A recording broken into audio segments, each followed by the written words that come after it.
This is kind of unusual. I haven't done something like this before. I gotta remember to keep my math here. Okay. I recently took a class on aesthetics. The topic was aesthetics, and the name sounded really interesting, so I wanted to take it, even though there wasn't any space in my schedule. But I kind of like audited the class, so I just like sat in on it and took notes when I could and participated when I could. And here's everything interesting that I learned from the class, or everything that I was able to pick up without doing too many of the readings and kind of just sitting in and trying to soak up as much as I could. So this was a level 4000 aesthetics class, which in my university means it's open from junior year up until grad students. So that was kind of the demographic of people that was taking the class. And it's not aesthetic like, sorry, I have my like notes in front of me. I wrote everything down that I thought was worthwhile and worth talking about. So not aesthetic like croquette, like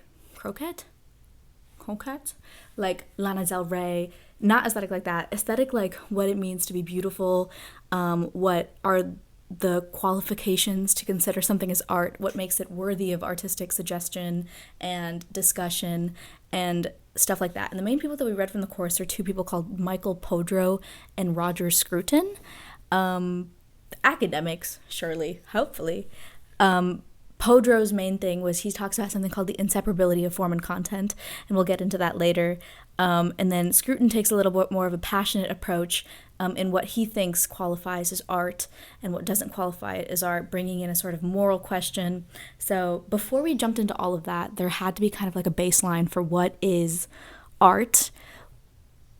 What can it be the subject of any qualifier? Like, what makes it good? Is there anything that kind of differentiates good versus bad, or anything of the sort? And what we kind of pegged down is art is meant to communicate something in life that is unable to be gleaned through written text, spoken word, or any other form. It's something unique to the form that conveys or portrays something about the true nature of reality that cannot be experienced in actual reality, almost counterintuitively. Like you'd think that being situated in the world is the closest you'll ever be to understanding that experience because you're living it in real time. But with concepts such as art, and for the second half of the class, which I haven't gotten to yet, we're discussing music, but how these things can offer us a portal into something deeper about life that cannot be gleaned simply by living it. In Scruton, who, one of the names that I mentioned earlier, especially has a really cool take that genuine art will always engage the imagination. And that's the word thing that he used, engages the imagination. And in the essay that I most recently wrote for the class, I interpreted it as providing scope for the imagination. And if anybody's ever seen the show Anne with an E, the main character from that, and like I'm reading the book of that right now, she always says, oh, this tree has such scope for the imagination, or like this crisp autumn day provides such scope for the imagination. She's just a very lively person, and she always uses that verbiage, and that's exactly what Scruton kind of means. It is provocative and suggestive, and it makes your mind and your gears kind of turn in a way that, facilitates that, like, oh my god, what does this mean? What can I do with this? Where should I go? What are they trying to say? Who's the subject? Is this important? All of those things come after it and follow it quite naturally. And it's not plainly revealing. There's nothing explicit about it. Not explicit as in like pornographic necessarily, but there is a topic about that, and I can go into that later. But more explicit, like without any real nuance. Nothing else can be gleaned. There's no additive surface that you can kind of look into and be like, this is exciting. This is new. Let me step into this for a second. There's none of that. So then we took hyperrealism, for example, in the case of art.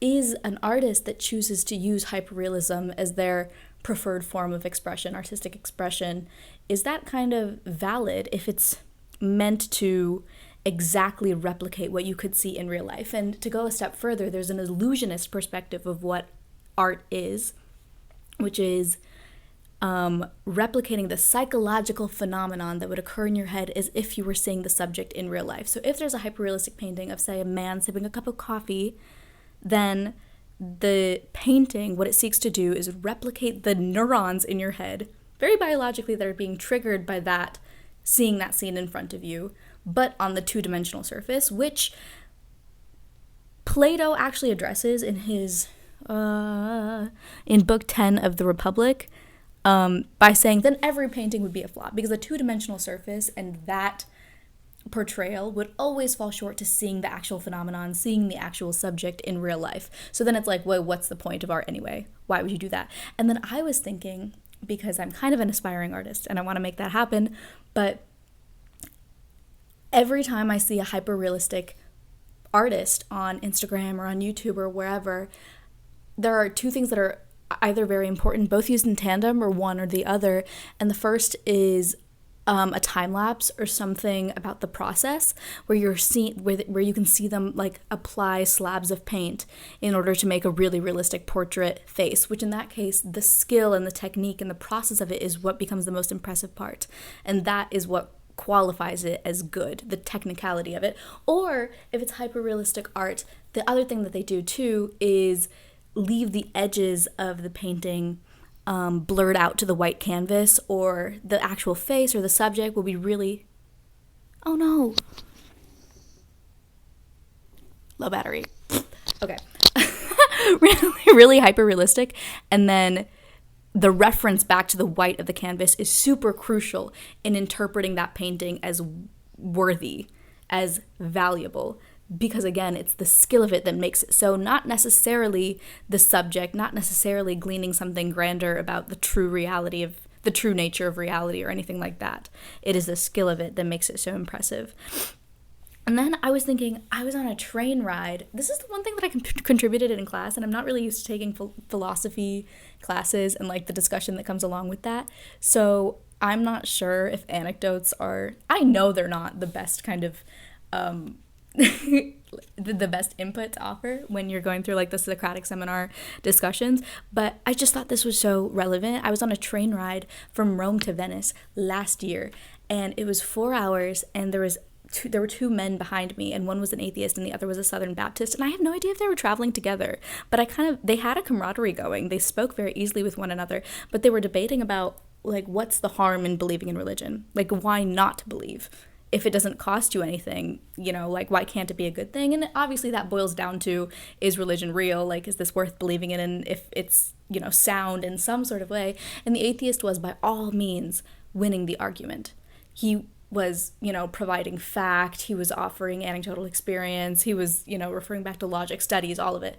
He kind of had it handled, and the Baptist was very, like, calm and, like, listening to all of this. Not really threatened. If I was on the other side of that argument, I know I would get really nervous. But at the end of it, the Baptist was kind of trying to convey a perspective that was, I know he found it hard to put into words, because he kept being like, oh, you know, like, oh, you just know, you know. And obviously the atheist didn't know, and he was trying to, you know, I just said it, convey it himself. What he ended up saying is that reason is the lowest form of truth. And I'm no Southern Baptist. Like, I'm not, religion-wise, you know, that's contestable. I don't know if I see that, but I thought the wording of that was super provocative. Reason is the lowest form of truth, and that truth is something almost like heartfelt. It's almost emotional. It's almost illogical is what he was trying to get at. There's an added dimension or plane that cannot be seen through just sheer brute force logic and reason. To get to the end of the tunnel, that process is something more discerning than science says, was what he was saying. And then I kind of branched it out to what we were talking about in class, and I went as far as to make the claim that mimicry might be the lowest form of representation. Any subject that you decree necessary of some sort of representation, oh, this is beautiful, this requires a portrayal of some sort, or there's a hidden meaning, there's a deeper meaning behind this, I want to put this on a canvas, and I want to paint this in some sort of way to mimic it exactly as it is in real time, offers nothing really additive, nothing multiplicative of the existing substance. And so I kind of drew parallels in that like a completely hyper-realistic portrayal of a subject might be maybe like doing it a disservice and not acknowledging all the things that maybe that subject has to offer, is what I was thinking. And then going to Podro, Michael Podro, the other academic that we did a lot of readings from, I said that he talks about the inseparability of form and content a lot. And by that, I mean the way something is portrayed is so deeply tied into our interpretation of it and the subject itself. Like a certain subject will call for a certain type of portrayal is a good way to put it. And another subject will call for another type of portrayal. Like you can do like graffiti art versus Renaissance paintings obviously have very different subjects. And that's because the medium and the way that they're being portrayed is a very different vibe. It is kind of aesthetics. It's totally different aesthetics. It's like a vibe curation. And to paint a classical Renaissance woman in spray paint and graffiti, it would be like shocking and sort of like a dissonance between them. And if that's your intention as an artist, like, well done, you can totally do that. But there's a reason why some things are portrayed in certain ways and other things are portrayed in different ways. And the question was raised in class, can the content of the art make it not art? And what was brought up in class was this photo called Piss Christ. I don't even know who did it. I should know that, but I don't know. But it's like this orange yellowy photo. The coloring is actually quite beautiful, and it's like a wooden cross in the background, but it's very hazy, and there's like a spray of some sort of liquid that you can't tell from just looking at it that it's piss, that it's urine, but it is because the title is called Piss Christ. It's kind of blurry and it's kind of hazy, the question was posed, is this art? Can this qualify as art? And the girl sitting next to me, she had the best responses in class all the time. I could really tell she was good at thinking on her feet, and she took pride in doing all of the readings, and she really, really loved it. Wow, I looked up to her so much. But she was like, I don't know if she agreed with this herself. She would often argue things that she didn't agree with for the sake of it. But she said that the elements of Piss Christ, as in lighting, a certain chiaroscuro effect, a blur, color, pigment, framing, all of these elements that are usually considered in maybe a traditional Baroque piece that utilizes some of the same factors, there's like a similarity there. So if one is elevated to a stance of like ideal paintership or like artisan quality, how can the other one be degraded as something not even able to be considered as art? And she was saying that doesn't really make sense. It's definitely, in my opinion, meant to elicit an indignant reaction. And is a painting valid if it relies on the emotion and reaction elicited in its viewer? I don't really know. And then there's a sort of like, if obviously that's like it's a religious commentary piece, it has to be, that's what you can infer from it. Is there a dismissal that can occur from the realm of artistic consideration where if the subject matter is so, controversial or maybe even grotesque? Not that I would say that, but, maybe some people might think that it's dismissed from the realm of art altogether and sent into the realm of ethics where like, okay, this cannot even be an art piece anymore. It has to follow a different sort of guideline for what makes it good and what makes it bad, because the aim is not beauty anymore. And then I was thinking, can it be both? Can it incite a sort of indignation, and can it be still worthy of artistic consideration? And I was thinking about Gérôme's Cléopâtre and César, which when it was originally commissioned, the French courtesan who was like, actually paid for it was unhappy with the result, and then I think got passed around from museum to museum or house to house or something like that, sold over and over again, because the stance of Cleopatra in that is very, it's communicating something very specific, and it's meant to shock and indignify the viewer in some sort of way. That much is clear, at least from a modern day perspective. That's what I gleaned from it. Obviously it can be different from people who are actually of the time. I'm not really sure, but that's what I thought of. And I would still qualify that in the realm of art. And we'll get to that a little bit later. There's a German word and my teacher said this 1,000 times, who the professor for this class was really great too. He doesn't let you not understand a topic. And I'm the kind of person where these things need to be said like multiple times in multiple contexts for me to actually internalize it and get it. And he will provide that as soon as you raise your hand. Be like, can I get a little extra? Like, can I please? He's amazing. But he kept saying the word gestalt. And I Googled it afterwards just to get the definition written down, and it's how the mind perceives individual things as a whole. So it's basically this idea of when you're looking at a painting, you're seeing the brush strokes, you're seeing voice crack, lol, brush strokes, the composition, you're seeing the lighting, like you can see these individual elements, these painterly effects, and then you're also seeing the subject. So if I showed you a painting of a man sipping a cup of coffee, you could either say, that's a man sipping a cup of coffee, or you can say, that's a painting.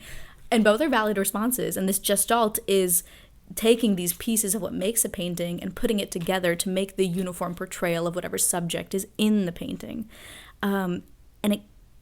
Our teacher brought up that in our closest understanding to something, is there a certain sense of alienation? So if you look at a painting and the only thing you see are the minutiae, the minute brush strokes, the very small scale things, are you alienated from the actual experience of the painting? What the artist is trying to convey and reveal about the subject itself? Maybe. And then I was thinking about that in terms of people.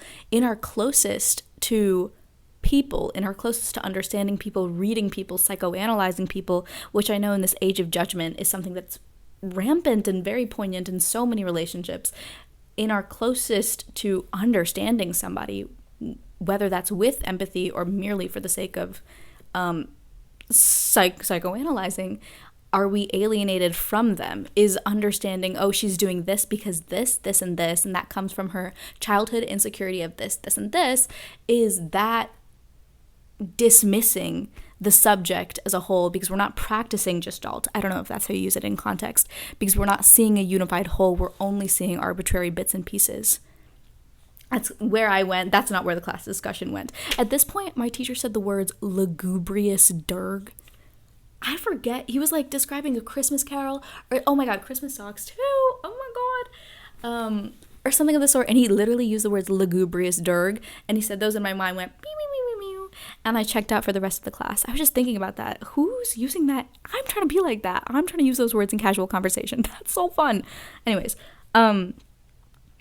and then at the very end of class, when I finally checked back in after recovering from lugubrious dirge, he asked the question, is art perfectly democratic?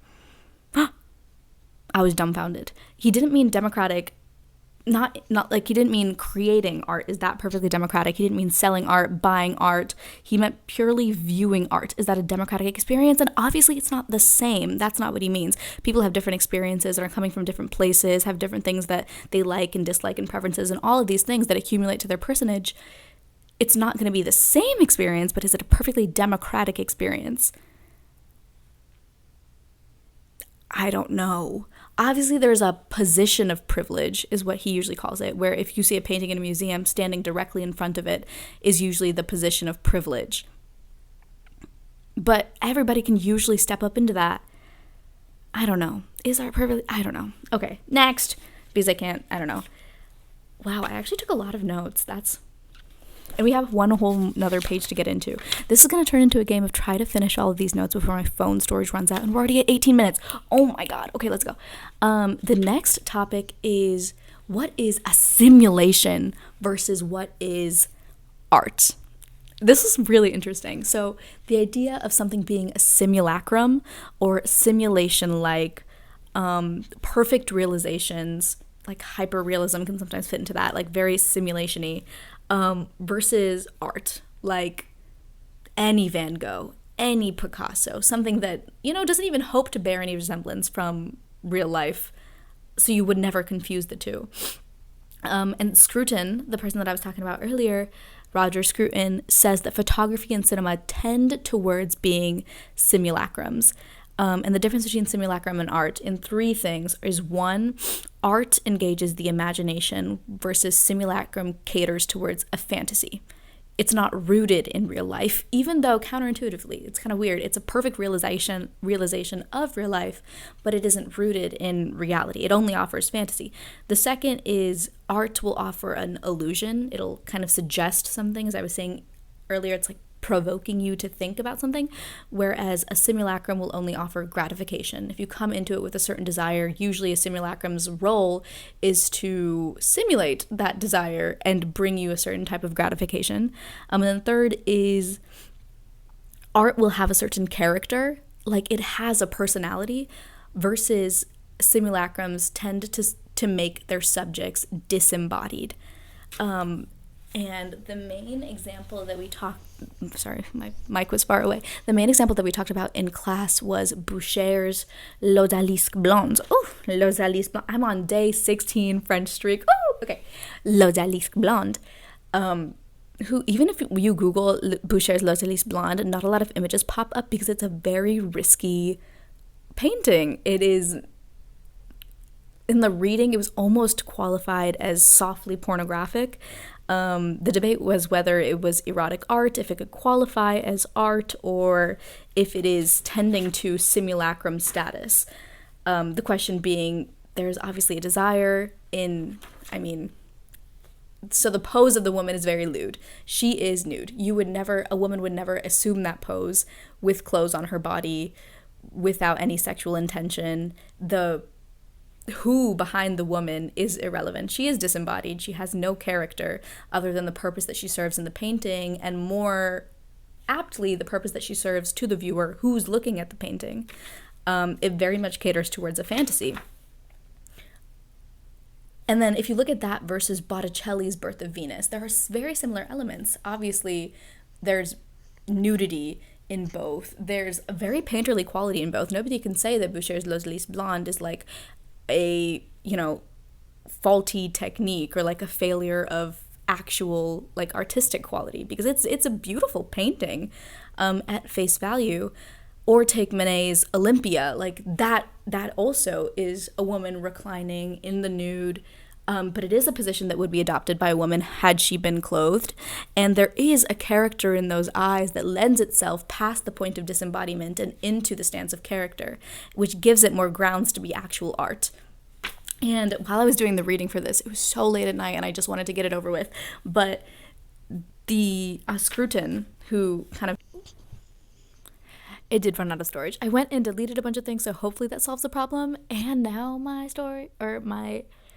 battery is running dangerously low. So, okay, let me just continue. Anyways, I was saying, and look at my sweater. Okay, let me continue.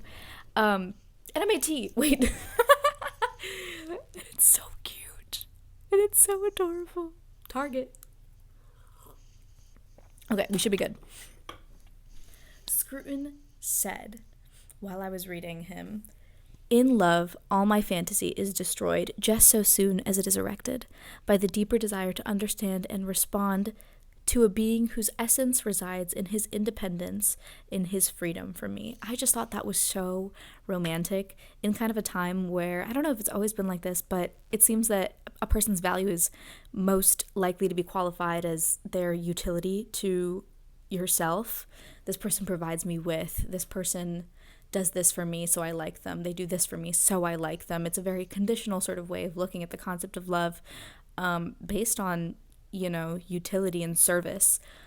And this is just such a selfless way to think about love, is you are your own independent person, and to even like witness you doing your own thing is a blessing that I'm grateful to be offered every single day. That was Scruton's perspective. I thought that was very lovely. He obviously holds a very traditionalist view about any explicit content. He denounces kind of like this like sexual freedom concept, and we didn't really get into that in class. I thought it was uncomfortable for the teacher to talk, or like the professor felt a little bit clearly uncomfortable breaching too much into that territory. So I was like, okay, but if anyone wants to read it, this is in his Art and Eros chapter, in his book called Beauty: A Short Introduction. And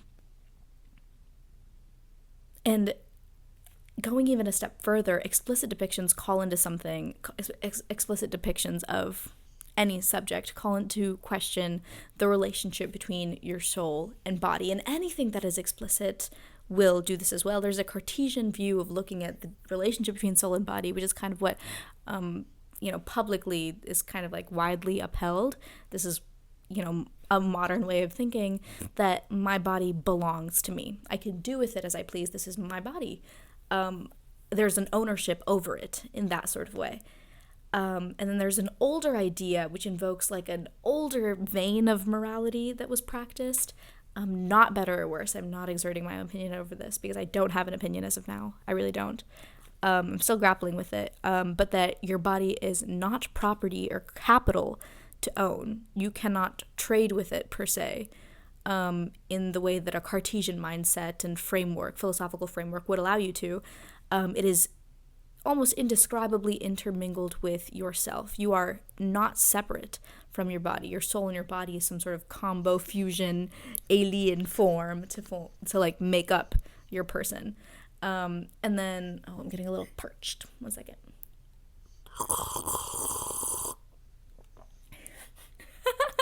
Nobody liked that. We also read two people, Hopkins and Bantanaki, who I thought were total snooze fest. I'm sorry. It was kind of introduced to the class as being very nitty gritty into the academic world, and I thought it was doing nothing for the conversation. They talk about pictorial experience, and this idea of twofoldedness, that you kind of flip back and forth when you're viewing a painting between perceiving the actual subject as the subject and then going back and being like, wow, this is cool lighting and this is a nice composition or whatever, and like appreciating the 2D elements. You kind of flip back and forth between 2D and 3D. And I was like, that's not new. Like, that's what happens in, like, if you're reading a novel and you're like, this is an amazing story, and then you're like, I had to go delete more stuff. Okay. Anyways, we're almost wrapping up. But I was going to say, this is not new. You can read a novel and be like, wow, this is an amazing story, and then read a sentence and be like, this is beautiful prose. So that's, again, Gestalt, the grander unified whole versus its constituent pieces. You can do this in music and listen to a tune and be like, this is so triumphant tonally, this is beautiful, it's making me feel this type of way, and then break it down and be like, oh my god, that was a key change, and these more two-dimensional, tangible elements, the technical elements of music. So there's always that twofoldedness. I didn't think they were introducing anything particularly new to the conversation, so didn't do much of those readings, to be honest. And the last person that we read before we went on break was a guy named Maritain, who wrote Art and Scholasticism. And the thing about him that was really quirky and he was trying to be different was he hated the Renaissance. He thought that the production of a great thing is not necessarily conducive to human flourishing. And like, when artists were credited with being great for the first time and their work was like publicly upheld as like, this is amazing, that's when it kind of went to their heads, and then everything went to shit. It was basically his perspective. But then he liked people like Cezanne, so I don't know. I think he was doing it for clout. Anyways.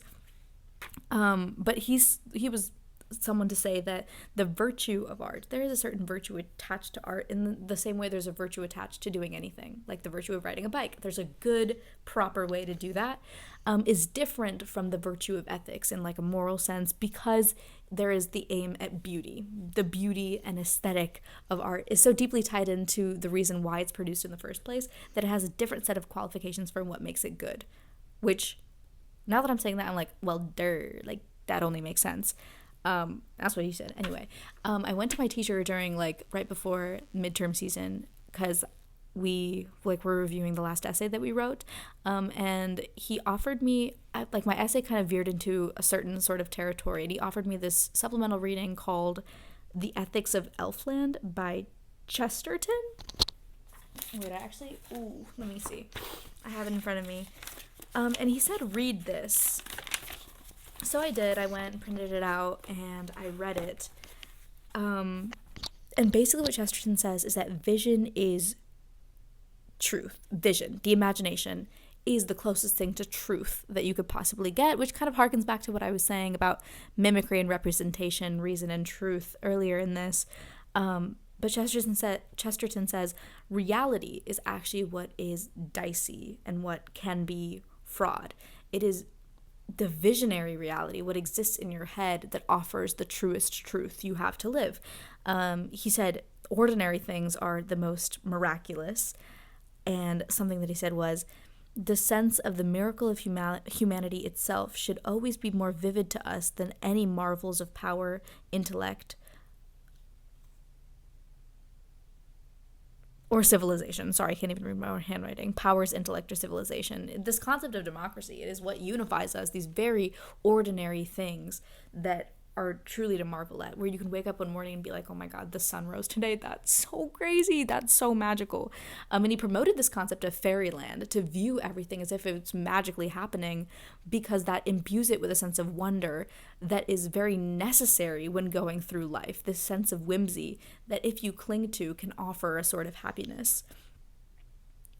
And I actually have the reading in front of me, and I want to finish this out by reading some things from it, because I feel like, I don't know, they're just takeaway quotes that I thought were amazing. So the first one is, I said it, the sense of the miracle of humanity itself should always be more vivid to us than any marvels of power, intellect, arts, or civilization.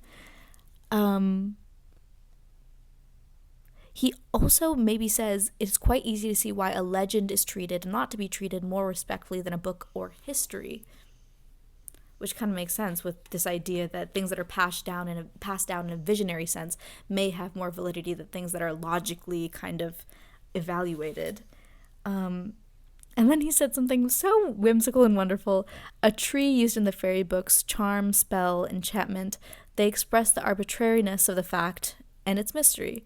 A tree grows fruit because it is a magic tree. Water runs downhill because it is bewitched. The sun shines because it is bewitched. And a lot of people take a lot of comfort in the science of it all. This happens because of this reason, break it down to the molecular level, and that offers a sense of peace. But for a different sort of person, there is nothing that knowing that stuff gains. Not to be stupid or anything, not to completely be like, that's irrelevant, I don't need to know any of that. Obviously, stuff like that you need to know for earthly grounding. But to view anything as whimsical and being caused by magic and being a product of whimsy or imagination, fairyland, basically, will kind of unify all of us in the same type of way. When we use our imagination of wonder as a basis for living life, there is very little violence and aggression or any of those vices that can be like added to the mix, because the foundation of that is so strong. And then he said something quite tragic. All that we call common sense and rationality and practicality and positivism only means that for certain dead levels of our life, we forget that we have forgotten. All that we call spirit and art and ecstasy only means that for one awful instant, we remember that we have forgotten. Or we remember that we forget. So this thing of like taking comfort in the science is a sort of deadening of the true experience of life. And then when we seek solace through art and stuff like that, we are only remembering the loss of what we've forgotten. It's kind of meta. I don't know if I understand it in whole, but in the fairy tale, an incomprehensible happiness rests upon an incomprehensible condition. Okay, it's kind of going on and on. This reading was really cool, but I just wanted to share everything that I learned up so far in this ethics class, because I feel like I gleaned a lot from it, and especially because I'm taking it just because it's interesting to me. It doesn't really count to any credit. I feel like I have no stakes in making sure I do good and like doing all of the readings. Like if it's boring, I'll just stop. But yeah, that's everything.